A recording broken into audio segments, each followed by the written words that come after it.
Escaping the Cave, Why We Are Stuck and How the Filipino Can Rise Again. A 10-day reflection inspired by Plato's Allegory of the Cave. Introduction.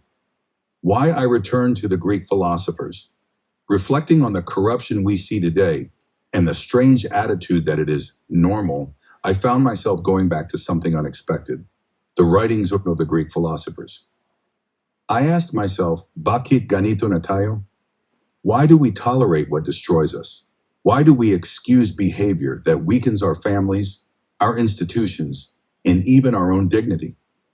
These questions bothered me because corruption today is no longer shocking. It has become background noise.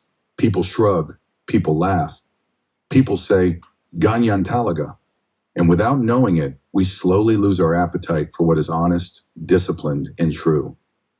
One day, while reading again the works of Socrates, Plato, and Aristotle, I realized something. They had already described our condition 2,400 years ago. They saw how people get trapped in illusions, how society forms bad habits, and how truth becomes uncomfortable in a world that prefers shadows. Plato's Allegory of the Cave struck me deeply. It explained why corruption survives, why people resist change, and why anyone who tries to speak the truth is often attacked. Suddenly, the modern Filipino experience became clearer, not as a hopeless problem, but as a human problem that others have faced before. This 10-day series is my reflection on that discovery, a simple exploration of how we entered the cave of our current attitudes, and how slowly and quietly we can begin to step out. Chapter 1. The cave we live in today. We like to think we see the world clearly. We assume our opinions are our own, that we know what is happening in our country, and that we understand why people behave the way they do. Yet if Plato visited the Philippines today, he would quietly say, "My friend, you are still inside the cave. The cave today is not dark rock. It is the environment we live in. Social media noise, political drama, endless scandals, and a culture shaped by shortcuts." From childhood, many Filipinos grow up surrounded by shadows, half-truths, illusions, and the constant belief that wala namang magbabago. These shadows feel normal because we have lived with them for so long. Inside this cave, certain attitudes take root. Cheating is practical. Corruption is part of the system. Laziness is excused. Discipline is optional. And when someone tries to be honest or principled, he is mocked for being too idealistic. This is how a national psychology forms not by one big event, but by millions of small compromises. Yet the truth is simple. When a society accepts shadows for too long, it forgets what real light looks like. But even in the middle of this darkness, something stirs. A young person begins to question why the system is broken.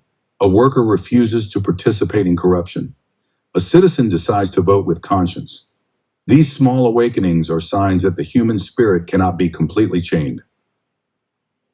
The journey out of the cave begins the moment someone realizes he is trapped. Chapter 2. Shadows on the Wall, the Lies We Believe. If the modern Filipino lives inside a cave, then the first thing we must understand is this. We are surrounded by shadows. These shadows are not invented by one person or one administration. They are ideas that have been repeated for so long that they now feel like the truth. You hear them everywhere. Wala namang pag-asa. Corruption is normal. Kung lahat gumagawa, okay lang. Honesty won't feed you. Sa Pilipinas, matalino ang talo. These statements are shadows reflections of deeper problems, not reality itself. Yet people accept them because they are familiar. And the human mind often prefers familiar lies over uncomfortable truths. Shadows also come from the digital world. Social media gives us fast opinions, shallow outrage, and instant judgment. We form beliefs from headlines, not facts. We react, not reflect. And before we know it, our attitude is shaped not by truth, but by noise. The danger is simple. What we repeatedly see, we eventually believe. And what we believe, we eventually become. If a young Filipino grows up hearing that corruption is unstoppable, he slowly accepts it as part of life. If he hears that nothing improves, he stops trying. If he hears that discipline is too strict, he avoids it. These shadows shape his future before he even understands what happened to him. The real enemy is not corruption itself, but the belief that corruption is normal. Chapter 3. The chains, why we stay stuck. If shadows shape how we see the world, then chains shape how we behave inside it. Plato describes the prisoners in the cave as tied down, unable to move, unable to turn around, unable to question what they see. Today, our chains are not made of metal. They are made of attitudes. One of the strongest chains is fear. Fear of standing out, fear of being different, fear of being judged. A Filipino who wants to do the right thing often holds back because he does not want to be laughed at or bullied. And so the chain tightens. Another chain is laziness. Not because Filipinos are naturally lazy, but because we have grown accustomed to taking shortcuts. We look for the easiest way, not the right way. Discipline feels uncomfortable. Effort feels heavy.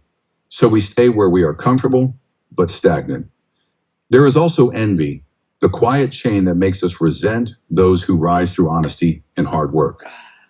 Instead of admiring them, some try to pull them down. This mentality becomes a heavy weight around the nation's ankle. And then there is apathy, the belief that nothing will change anyway. This chain is the most dangerous because it kills the desire to improve. When the heart stops caring, the chains no longer feel like chains. They feel normal. Chains only work when we stop fighting them. Chapter 4, the prison guards, systems that keep us down. If chains represent our personal attitudes, then the prison guards represent the systems around us, the forces that shape behavior even before we are aware of them. In our society, these guards are not individuals, but structures that have been in place for generations. One of these is political dynasties. When power is inherited rather than earned, accountability weakens. People get used to voting for a name, not a vision.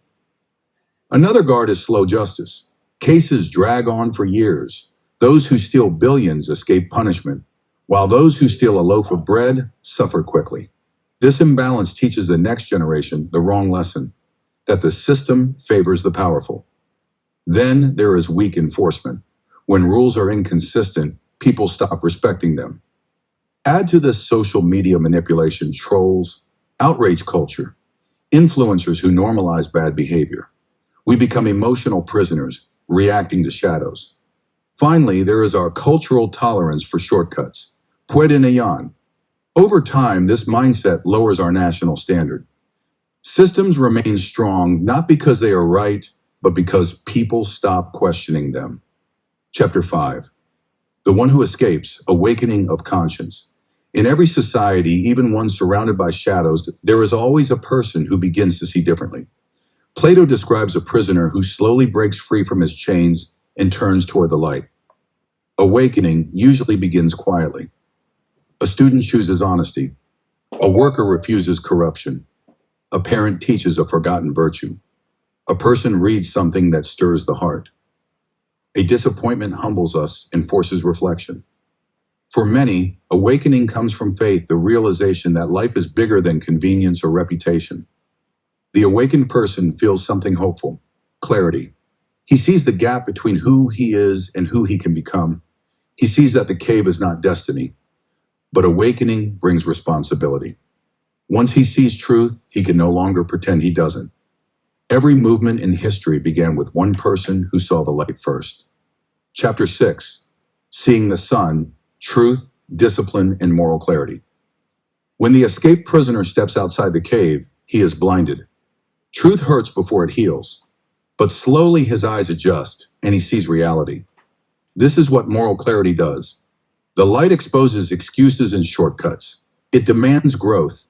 It reveals that discipline is the foundation of any meaningful life. Without discipline, good intentions have no direction. Without discipline, nations do not rise.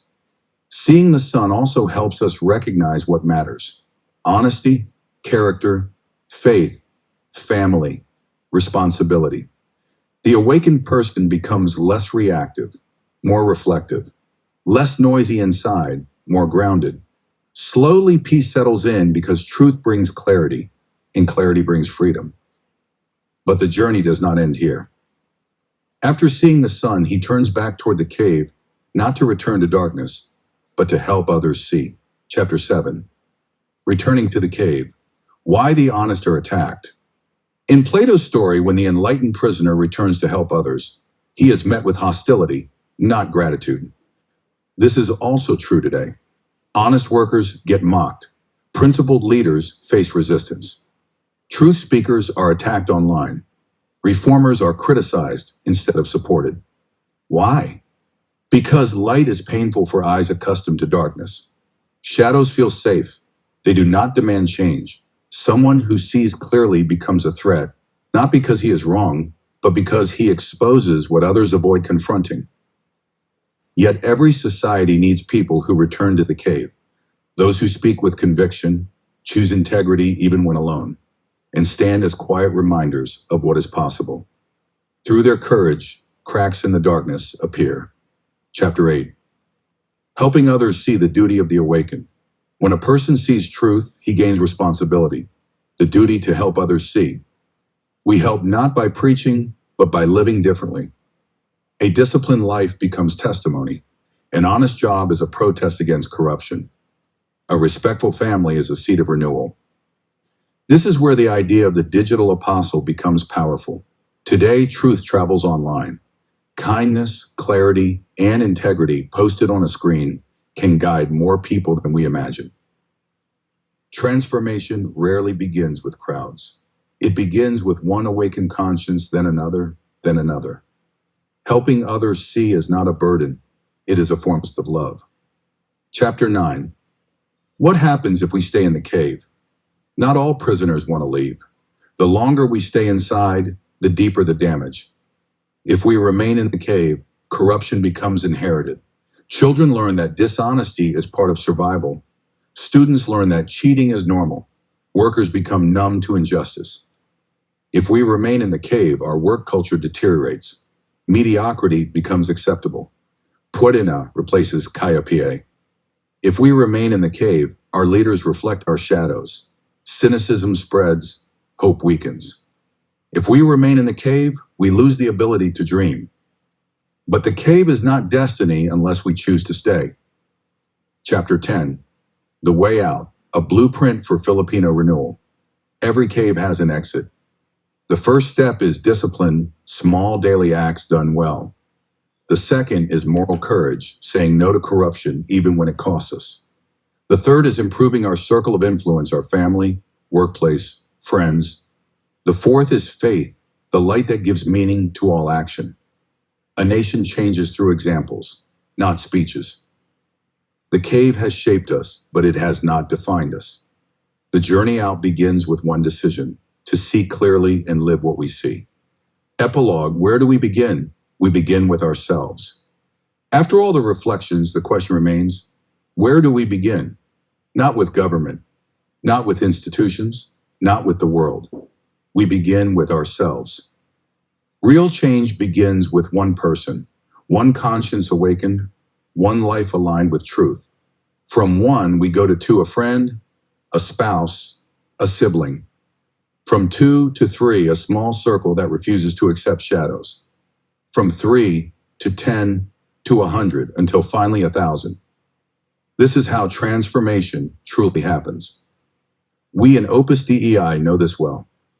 We are not many, only around 100,000 souls worldwide.